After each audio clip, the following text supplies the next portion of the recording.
Hello, I'm Marty Rasmussen from Action Coach, and today we have the opportunity to do a business owner spotlight interview with my friend Drew Johnson. And Action Coach, we are the world's largest business coaching firm, and we have been in the business for 30 years. We have 1,200 offices around the world, and we love to be able to help business owners go from where they are, no matter how successful or how chaotic, to take all of you as business owners to a place where you can ultimately exit your business and make a substantial amount of money. And so today what we want to do is we want to have a chance to be able to have Drew tell us about his journey in business and where he started, where he's at now, and where he sees himself going, and to be able to share some of the lessons that he's learned along the way to help all of us be able to shorten our learning curve so we can become better ourselves. And so I'd like to introduce Drew Johnson. Drew, welcome. Thank you for joining us on the interview today. Morning. Thanks for having me, Marty. Yeah, you're welcome. Glad to have you here. So, as I mentioned in the introduction, we've had a chance to get to know each other over the past few weeks, and I'm just fascinated by business owner stories. And yours is interesting because you started in a remarkably different business that you're in today.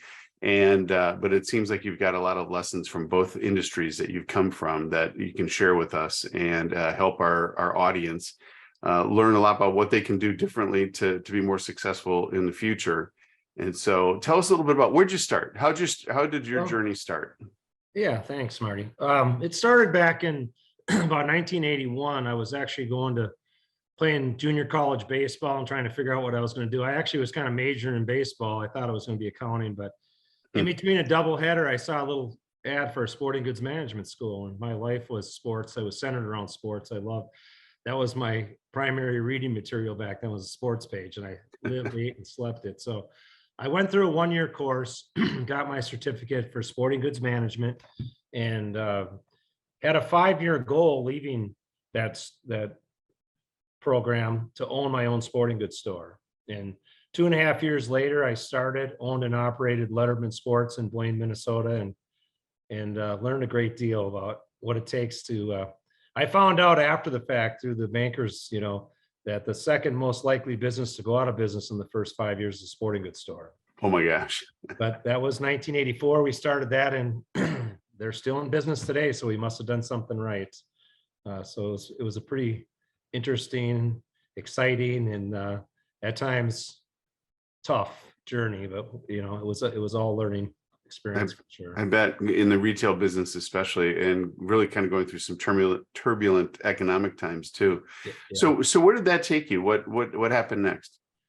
So one story I wanted to share, I guess, on that is we were struggling from 84 to 87, like a lot of small businesses, and particularly the sporting goods stores, very tight margins. And the Twins won the World Series in 1987, and that was the first world championship since the Lakers. And we had been through 4 Viking Super Bowl losses. So it was quite an event. And it really was what helped brand us or put Letterman Sports on the map. We sold, over $300,000 or $400,000 worth of sportswear, activewear, novelties, ornaments, everything. The town was going nuts over that. And so that kind of put us on the map and cemented our place there, and actually kind of shifted. We were a hockey shop and baseball, softball, and it shifted us more towards activewear, which really did help that identity or business model of the store there. So, but until in 1989, then I decided to refinance the store, and we had moved to a new location real close to where the main hockey arena was there in Blaine, Minnesota. And at that time, my partner was a silent partner. He was working down in Racine, Wisconsin. He came back, and it became clear that it was going to be hard for 2 families to make enough money to sustain. So in 89, I started looking at different opportunities, and I actually had a real good opportunity where I could have been on the ground floor of Ultra Wheels. A good friend of mine, Dave Soderquist, started that, and he wanted me to rep for him. And so I was starting to look at opportunities there. And come in 1991, I finally was able to get the store totally refinanced. And I reached out and I decided, okay, I'm going to go into be a rep for sporting goods equipment. And I reached out to my insurance agent, Doug Beck. And I said, this key man insurance policy I have with you, it was set up so if anything happened to me, the bank would be paid off on that note. I told him, I said, I don't really need that anymore. And Doug came into the store and we met, and he must have saw something, because he said, can I meet with you and Teresa, my wife, the next day? And I said, sure. And he came over to our house and we met. And not only did I not cancel the policy, he put on a child insurance rider because we had our first baby on the way. And the story has it, he got in his car and he called his mentor and he said, I found the next Doug Beck. And I want to state real clearly here, I'm not the next Doug Beck. No one is. This guy was incredible then, and he's even more incredible now. And he's probably the most selfless, honest individual, mentor leader that anyone could ever find. But I was fortunate enough, after meeting a couple times, I told him, I think I want to give this a try. And back then we were with Franklin Life, and the system was part-time. And he's, we come in part-time and then graduate in and get enough clients and transition into full-time. Well, he asked me, could you see yourself doing this? I said, yeah. And he said, part-time or full-time? I said, well, I'm really not the type that can do anything halfway. Let's just jump in full-time. And I said, I got one question though first. And this might sound kind of small today's, but I said, I need 29,000. That was my budget. I need 29,000 to cover my nut. Can you guarantee me 29,000? And this was on pure commissions, which you can relate to, Marty. And he says, yeah, I'll guarantee you 29,000 if you do two things: be coachable and set up 10 appointments a week. Set and hold 10 appointments a week. I go, 10? Shoot, on a Monday, a lot of times I had 10 people in before noon. So it didn't seem like that big of endeavor or task, but it did turn out to be a little bit more. But yeah, I was able to make like 44,000 that first year. I worked my butt off, and over a 5-year period, built up over 500 clients with Franklin Life. Then 1997, went independent, branched off, and started using multiple carriers. And in 94, I got my securities license. So we started doing quite a bit of work on that. And I started building the team around that: financial planning, investments, and insurance. And that whole story was 31 years ago. We started, this is the 32nd year in the business. December 13th, I started my 32nd year in the financial services. And it also has had a lot of trials and tribulations, for darn sure. Yeah. So, let's talk a little bit about that. One of the things when I'm talking to business owners, they often they're challenged with something in their life. It could be something in their personal life. It could be the economy. Obviously, most recently, the pandemic was a huge challenge for many people. But 31 plus years in the financial services business, you've seen boom and bust in the stock market. You've seen recessions. You've seen the pandemic. Is there one or two things that really stand out, that were probably the biggest obstacles, Drew, that you had to face? And if so, what did you do to power through that? Yeah, good question. I got my securities license in 94. And if you look back, 94 to 99 was just a boom market, particularly on a lot of the international mutual funds and things. There was two Putnam funds that did 90 and 193 and 104%. We used that a lot. So that was really a good period of time. I often say people really don't know what it's like being in that business until they go through a down market. And then I was in San Francisco when the .com crash happened in 2000. And I still remember that. And there were certain funds that really took a beating. One that comes to mind, Vanguard Worldwide Fund, and things like that. So we went through a tough time in 2000. And then things came back around in about 2002. And then, of course, we had a great bull market until October 2007. And we know what happened with that Great Recession in 2008. It actually started in the end of 07, and then things started getting real hairy in January of 08. And I was fortunate through one of my carriers. They had a gentleman named Scott Minard. He's on CNBC and MSNBC. When the Feds changed the rate, they have this guy on. He's just incredibly intelligent, and he was able to predict the mortgage debacle and credit crisis before it happened. And so we were fortunate, Marty, in that at the time I had about 1,200 clients, and we moved all but 4 or 5 of them totally out of the market. And he was suggesting 20-year treasuries, which we went heavy in, and we did real well. We made, well, we probably did -5 to +7 in '08, which was huge because the market was down 40. Some of those bond funds did get hit still because of the mortgage-backed securities and things in there, but we did very well. And I thought, okay, I've arrived. This is it.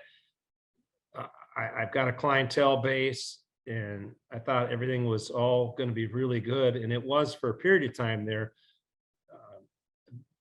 But shortly after that, probably, well, maybe 5 years after that, I started getting terrible migraine headaches, cluster migraine headaches. And yeah, and I fought those, and I went to every different, neurologist, and I'm like, how can I never had headaches in my life. And furthermore, I never understood anyone that has migraines. I feel for you because I know what they're like now, and they are debilitating. I thought I was going to end my career. And finally, the neurologist is like, well, none of this medicine seems to be working. Why don't you just try acupuncture and yoga? And I kind of did similar on both. I ended up doing deep tissue massage and Tai Chi. And I started doing those once a week. And I started doing Tai Chi more often. I got involved in the Tai Chi, and I was able to get on top of those migraine headaches. And Wow. but I realized between the client expectations and Mark, I realized I'm not that good. We were listening to a very insightful, intelligent, wise person in Scott Meinard, but I wasn't that good myself to be able to predict. I decided in 2016 to sell my book of business on the security side.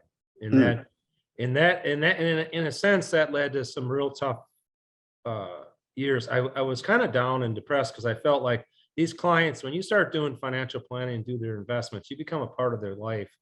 And I felt like I let some of them down, even though the Doug Beck, who I mentioned earlier, bought the book, and then he's got one of his agents working most of that. Doug took some of the top end clients, but I still felt like I left them short. And but then from 2016 to about when COVID hit, then I started getting a new vision on I can help people and I want to help people. And I found that really the most satisfying, and probably where I have the most conviction in anything I've done in these 31 years, is helping people with their insurance needs. I've delivered over 50 death claims, so I know Wow. that works. Yeah. If you look at total claims, people that had investments in that, I'm sure it's over 100. I've never totaled that, but I've been through a lot of clients dying. I've been through some tragic ones where kids or grandkids got in accidents and died. And I saw the impact. I'd go to the funerals and I'd meet with them afterwards, and I saw the difference or the impact. And I also started realizing that most people are underinsured. It's a topic. I got to be honest, Marty, when I started and I was coming out of sporting goods, it was pretty glamorous. And you had the top bat or the top stick and you put it in their hands, and it was fairly easy to sell. You just visit with them and features and benefits. And now I was doing an intangible. But so when I started, I wasn't able to say I'm a life insurance agent. I help people save and accumulate and all these things. And now I'm very proud of being a life insurance agent. I know the role it plays. That is the type of planning I want to do. I still believe in investments. I have a couple of people I net link with.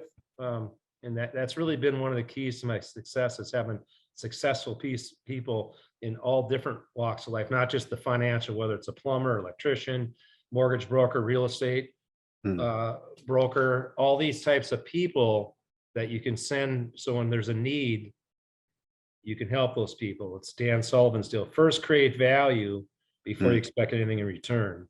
Yeah. I think back to when I started 91 to 94 and did a lot of life insurance. We did a lot of budgeting. I didn't write life insurance for a lot of these people because we couldn't find the money, or there wasn't money in there. So I helped them budget for a year or two. And it's that type of value that people want. But yeah, the life insurance is, so now currently I do life insurance, long-term care, a little bit of disability, and quite a bit on the annuity side, which is becoming very favorable with these recent interest rate increases. The fixed annuities are the best I've seen since the early 2000s. That's it's quite an industry because it's life changing, right? It sounds like it was life changing for you in terms of changing your career, but it's life changing for the people that you help, both in terms of getting something as what we consider today as simple as a budget, but also being the one to deliver, the death claims and that kind of thing. When it comes to running your business, what would you say was one of the most challenging parts of as a business owner that you had to overcome that other business owners could learn from? Well, I think the biggest one always, and I often say I work with a lot of small business owners or people that are starting out, and it's sweating the payroll, I've done it in both businesses. When we built up to where we were and at the peak there of 1,200 clients, I had 4 full-time people, another that working for me, and another guy just doing my e-money program on a part-time basis, which ended up being almost full-time. But it's sweating that payroll, it's cash flow, and so if I look back to the sporting goods, what changed that all around, is we set up the retail method of accounting open to buy. So every department, the guy that ran the sporting goods management school, Ron Bowman, I hired him as a consultant, and he taught us a great deal. Inventory control, it's the same thing with that sports bar restaurant, having inventory control on your inventory. I remember being down in New Orleans having lunch one day, and the guy was weighing all the liquor bottles. I go, "What are you doing?" He goes, "It's inventory control." He goes, he said, "We saved this guy 50 or 60,000 a month on his 4 restaurants." So it's a matter of, it's having enough cash flow to buy the products you need to buy when they're hot and ready and can sell, you can turn them. And it's about being able to cover payroll and all your other expenses on time and not get behind. Yeah. And that can sound easier than, it's that capital is critical and cash flow is king. And it does take a lot of capital, but until you prove yourself, not many banks are going to be willing to do the financing for you. Yeah. That's always the big struggle. Yeah, I think those are common pain points that I hear pretty much every day in my business when I'm talking to business owners as well. So we're just kind of maybe one last question for you, Drew. What do you consider the most inspiring thing? Excuse me. What do you consider the most inspiring thing for you today when you get up in the morning? What inspires you the most? I would say helping people, in any way I can. I think of one of the gals that worked for me here a couple of years ago, and she's now getting into real estate, helping people. And like yesterday, I had lunch with another young realtor, helping them connect, helping them start out, giving them ideas, insights, giving them motivation. And that's what's really firing me up now. And anyone that wants to start a small business, sharing some wisdom and experience on that. And one of the things I often say, I said, "Are you ready to be married to it?" Because to a fault, that's almost what it takes. Is you got to be out of balance. You mentioned balance before, and that's so key. And but I can definitely say in both businesses, I was out of balance at periods of time, and that's almost what it took for them to succeed. And Letterman Sports is still here, so I think we did something right there. Yeah. Financial services, but there's I shared this with them when we were talking before, is I wish I knew more about balance. There's an individual named Dan Sullivan, strategic coach, that talks a lot about this. And I have grandkids now, and as far as being present in the moment, I'm much better with them than I was my own kids, because I was so engulfed in the financial services. I'd come home and I would try to leave the stuff in the car and not bring it in, but my mind was still on it, see, and I wasn't present in the moment. And I think if you find out what your unique ability is and hire people that wherever your biggest deficiency is, have them do that and just specialize in what you really do for any new business owner, that's the real key. But having enough capital to do that, then you're able to not get bogged down. The term that Dan Sullivan uses is rugged individualism. If you're trying to do too much of it, that leads to, it consumes you, it overwhelms you, it's workaholic. It wears you out. I mean, I'm sure that's part of what led to my migraine headaches, I bet. just fatigue and burnout. I don't like to use the word burnout, but yeah, there's a long answer, but it's inspiring people that are, what really attracts people in any endeavor is enthusiasm and conviction. So to Mhm. help people, there's a lot of people out there that have the enthusiasm, then show them the different things that it's going to take for that enthusiasm to become reality. And that's where I have been blessed. I was able to accomplish a lot of things through these two businesses, and I met a lot of people and have had, business and personal growth as a result of it. So I feel very fortunate there. That's great. Well, one of the things that we're doing with these interviews is we're creating a community of business owners that are getting to know each other through the interviews, but we also want to encourage people to reach out to each other, and whether they need the services, your services, for instance, or somebody else's, but to develop an online community for people to get to know each other so they can learn from each other, and they can even use each other to buy products and services from. So what's the best way for someone to get in touch with you, Drew? Well, the best way is probably my email, drew@ifsdmj.com. So Drew at Integrated Financial Solutions, drewmansfieldjohnson.com. That's been my email for probably the past 25 years. And I have a website, integratedfinancialsolutions.com. Also, if you really want to get a hold of me, just call my cell. And this is the same one as back when I started the business, 1991. Same cell phone number. A lot of phones, a lot of these puppies that have come into play since then. My kids all on me have an iPhone for the pictures, so that's what I got now. But yeah, 612-991-1385. You can just call me direct if you want to visit. I'd be more than happy to take your call or get right back to you. Sounds good. Well, Drew, thank you so much for sharing your story. It's been quite a journey, and you've spanned two totally different industries that I'm sure is going to really speak to a lot of people that we have in our audience. So thank you again. Look forward to speaking to you again soon. And we wish you the very best in the new year. Yeah, thank you. Happy New Year, Marty. Thanks for having me. Thanks, Drew. Yeah.